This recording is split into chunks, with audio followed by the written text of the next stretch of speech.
name is Alexandra Mitchell, and I learned early in life that some sisters aren't meant to be best friends. Sophia, my older sister by 3 years, made sure I understood that from the moment I could walk. Growing up, Sophia was always the star of the family. Straight A's, student body president, champion debater, she collected achievements like others collected stamps.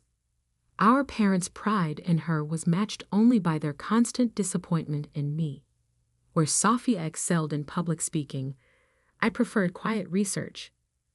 While she dominated social circles, I spent hours in the library, studying patterns in law and business that others overlooked.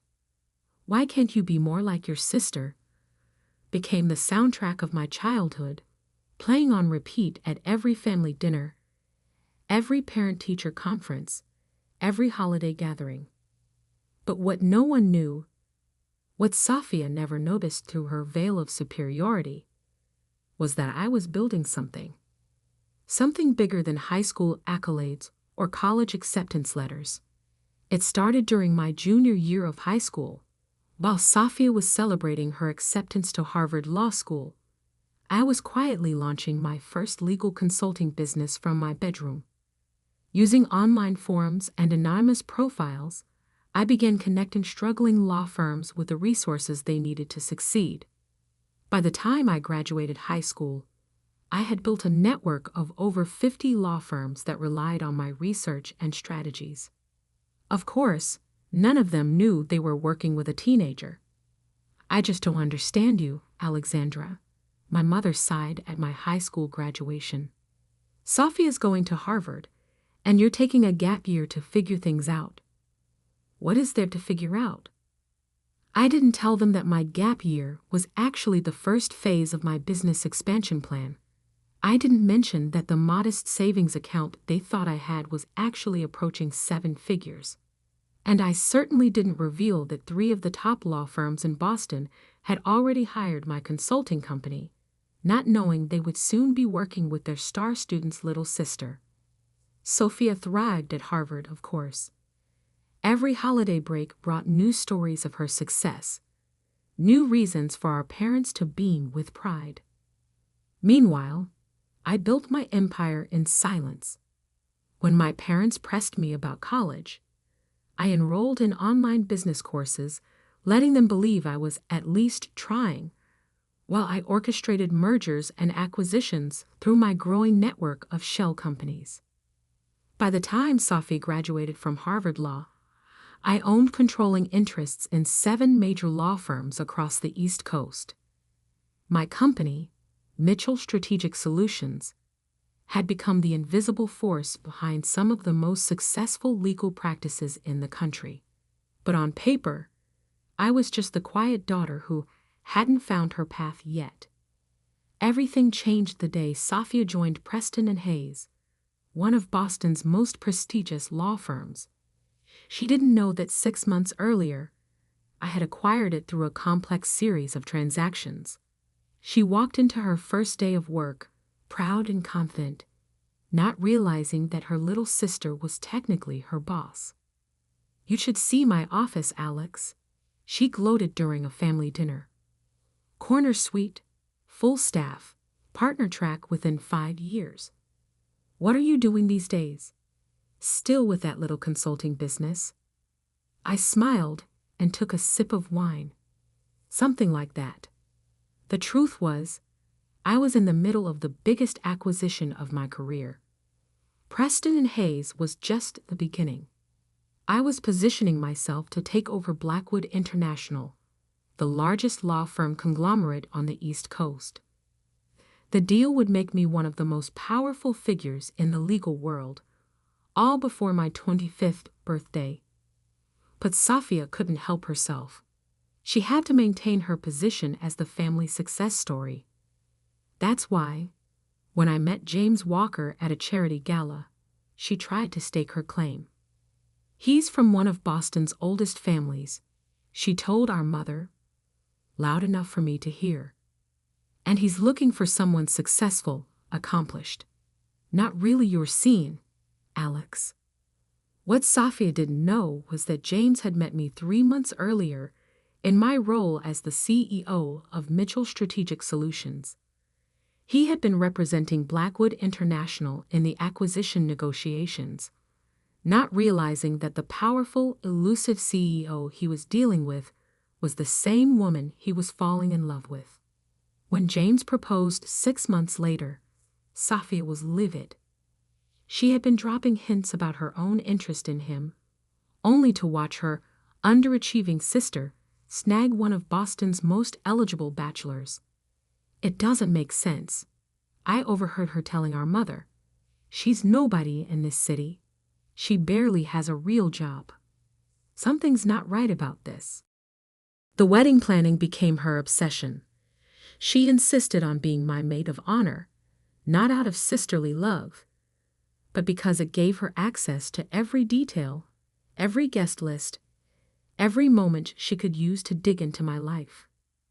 What she discovered must have shocked her: the inconsistencies in my story, the mysterious meetings, the connections that someone with a little consulting business shouldn't have. She spent months gathering evidence, planning her moment of triumph. She chose our wedding day to spring her trap, not realizing she was walking into one of her own. The ceremony was perfect.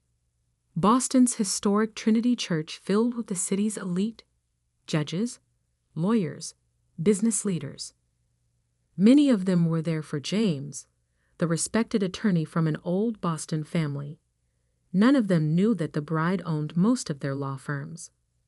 But as the minister asked if anyone objected to the union, Safia rose from her seat beside me, a wicked smile playing on her lips. Little did she know, I had been waiting for this moment. After all, some sisters aren't meant to be best friends. They're meant to be lessons in humility. If anyone knows any reason why these two should not be joined in matrimony, speak now or forever hold your peace. Those traditional words hung in the air of Trinity Church for just a moment before Safia stood up, her blue maid of honor dress rustling as she stepped forward. The smirk on her face told me she had been waiting for this moment. "Actually," she announced, her voice carrying through the stunned silence, "I have something to say." Our mother gasped. James squeezed my hand, but I remained calm. After all, I had prepared for this possibility. "Before we continue this farce," Safia declared, pulling out a folder from behind her bouquet, "everyone here deserves to know the truth about Alexander Mitchell." She opened the folder with dramatic flair. "My sister has been lying to all of you. She's not the simple business consultant she claims to be. She's been operating under false pretenses, infiltrating law firms, manipulating her way into business deals." Murmurs rippled through the church. In the front row, our father's face had turned red with embarrassment. Our mother looked like she might faint. "I have proof," Safia continued, clearly enjoying herself. "Bank records showing suspicious transactions. Shell companies leading back to her. She's been deceiving everyone, including her fiancé." She turned to James. "Did you know your bride isn't who she claims to be? That while you've been working on the Blackwood International acquisition, she's been orchestrating it?" I finished for her, my voice calm. Safia faltered for a moment, but pressed on. "She's not qualified to run any of these companies. She never even went to law school." "You're right," I said, standing up in my wedding dress. "I never went to law school." I pulled out my phone and opened an email. I was too busy building an empire. With one tap, I sent the email I had prepared. Throughout the church, phones began buzzing as Boston's legal elite received the notification. "Ladies and gentlemen," I announced, "as of this moment, Mitchell Strategic Solutions has completed its acquisition of Blackwood International. This merger makes us the largest legal services corporation in New England." Safia's face had gone pale. What are you talking about? I smiled. You're right about one thing, Safia. I'm not a lawyer. I own the law firms, including Preston and Hayes, where you've been working for the past year. The folder slipped from her hands, papers scattering across the church floor. That's impossible. You're lying. Am I? I turned to the assembled guests. Judge Harrison, would you like to confirm who owns controlling interest in your firm? Or perhaps Mr. Blackwood himself would care to explain who he's been negotiating with for the past 6 months. William Blackwood stood up from his pew. Everything she says is true. Alexandra Mitchell is the CEO of Mitchell Strategic Solutions. She's been the driving force behind the most significant legal industry consolidation in Boston's history. Sophia staggered backward. But you're my little sister. The underachiever. The disappointment. The disappointment who now owns the company where you work. I corrected her. Speaking of which, we should discuss your recent performance reviews. They're not very impressive. Our mother had found her voice. Alexandra, why didn't you tell us? Would you have believed me? I asked. You were too busy comparing me to Safia's Harvard degree to notice I was building something bigger than any law school could teach. I turned back to my sister. By the way, since you're so interested in exposing secrets, should we discuss what really happened with the Anderson case last month?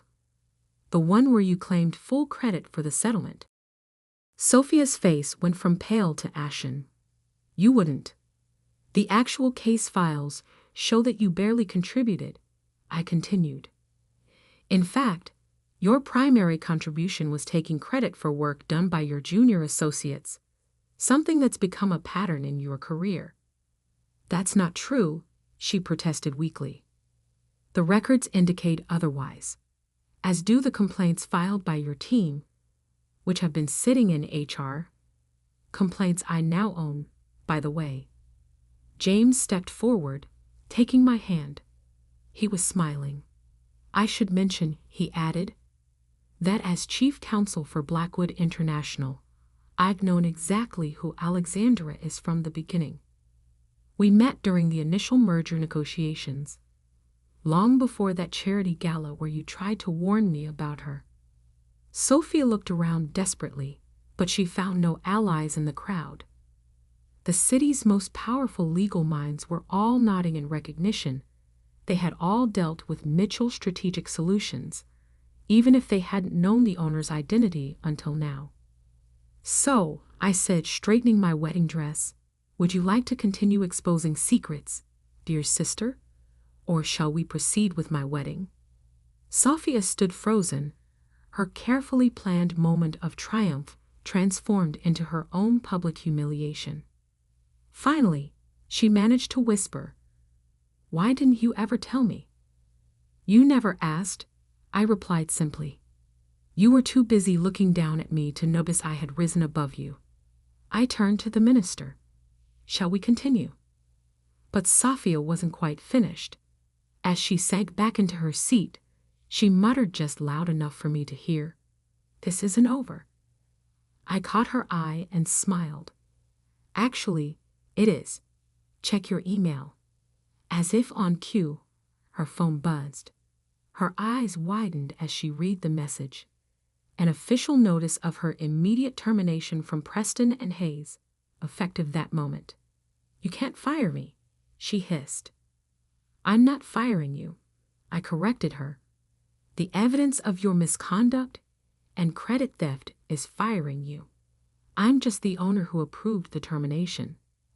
The minister cleared his throat, clearly unsure how to proceed after such drama, but I simply nodded for him to continue.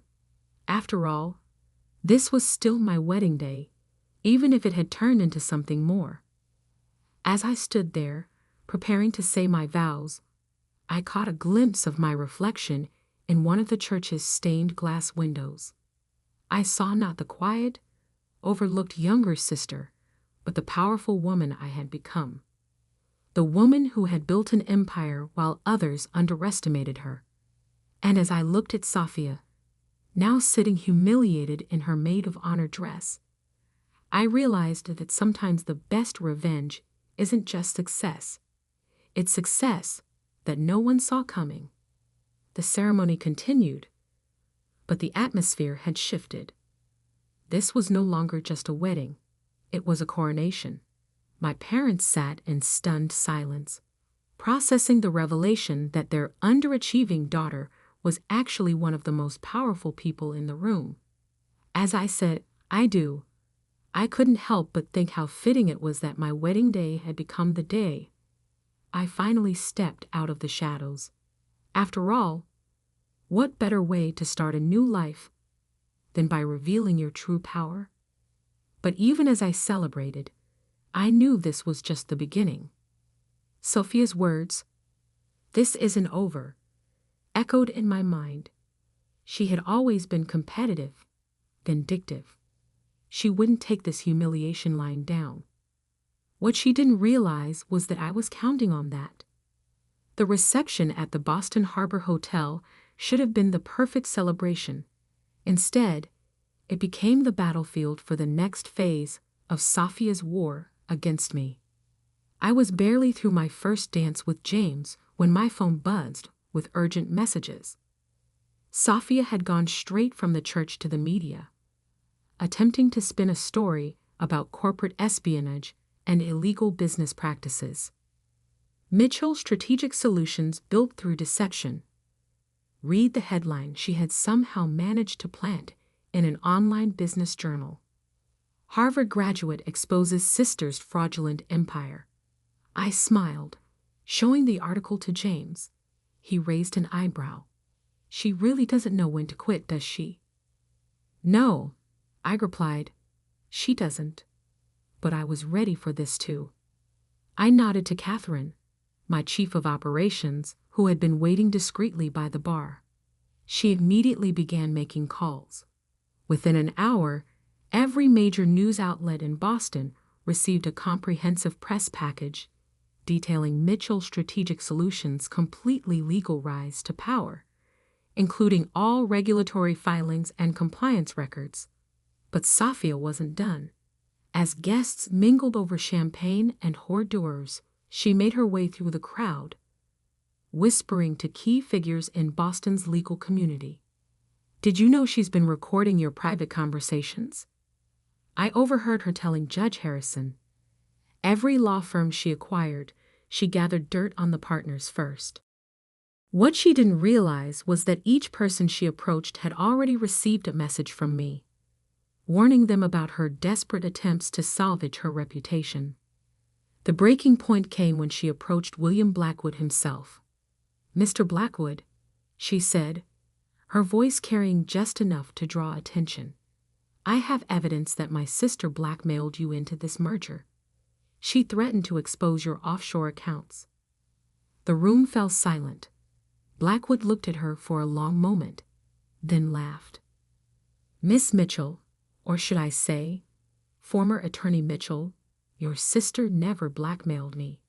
In fact, she was the one who helped me legitimize those accounts last year, saving my company millions in potential fines. That's why I agreed to the merger." Sophia's face turned red. But the documents I found were decoys," I interrupted, walking over. "I knew you were searching my office at Preston and Hayes. Every secret document you discovered was placed there specifically for you to find." "That's impossible," she stammered. "The banking records, the shell companies, all legal, all traceable, all part of legitimate business operations," I explained calmly. "Did you really think I wouldn't protect myself against exactly this kind of attack?"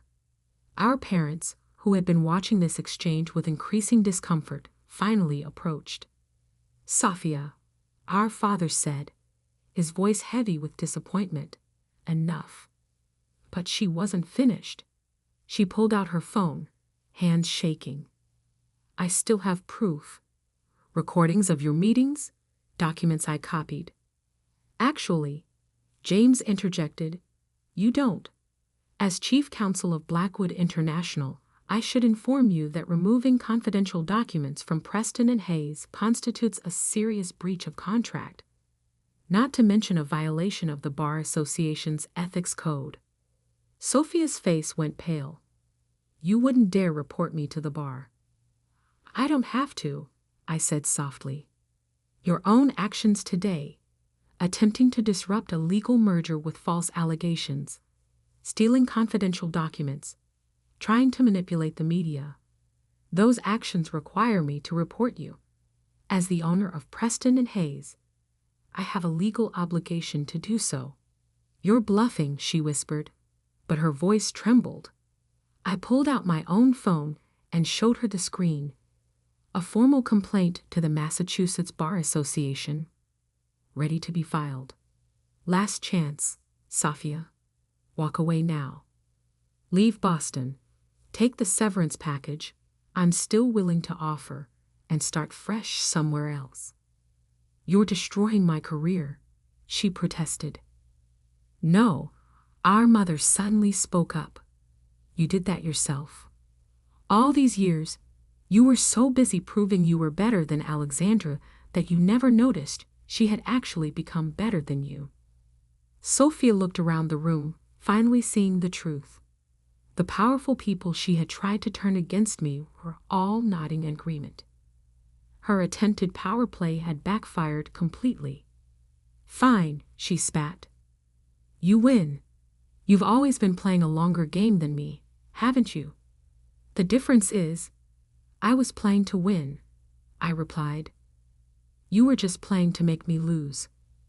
She turned and walked out of the reception, her blue dress disappearing into the Boston night.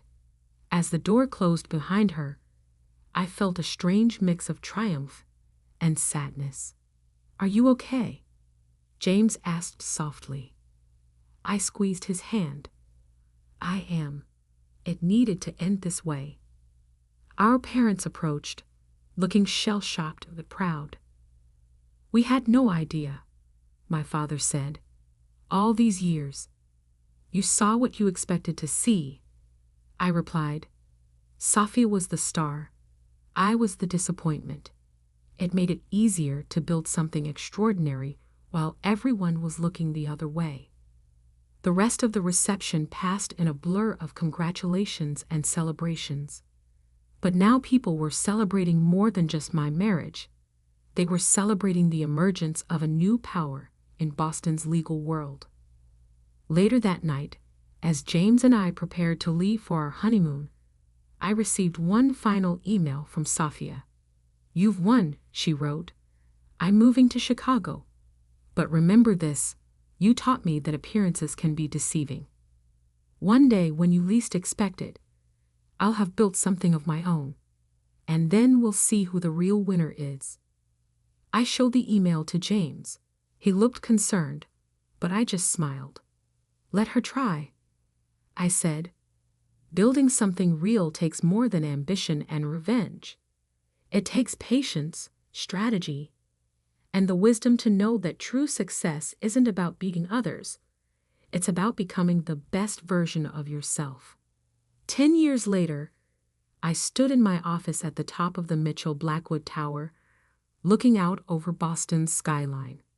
The empire I had built had grown beyond even my expectations. Sophia had tried to start several ventures in Chicago, but each had failed because she was still focused on competing with me, rather than creating something meaningful. Our parents had finally learned to see me for who I was, not who they had assumed I would be. And James had become not just my husband, but my true partner, in business and in life. On my desk sat a framed photo from our wedding, the moment right after I revealed the truth about Mitchell Strategic Solutions. In it, I'm standing tall in my wedding dress, power and confidence radiating from my posture. Sophia is in the background, her face a mask of shocked realization. It serves as a reminder that sometimes the quietest person in the room is the one you should watch most carefully.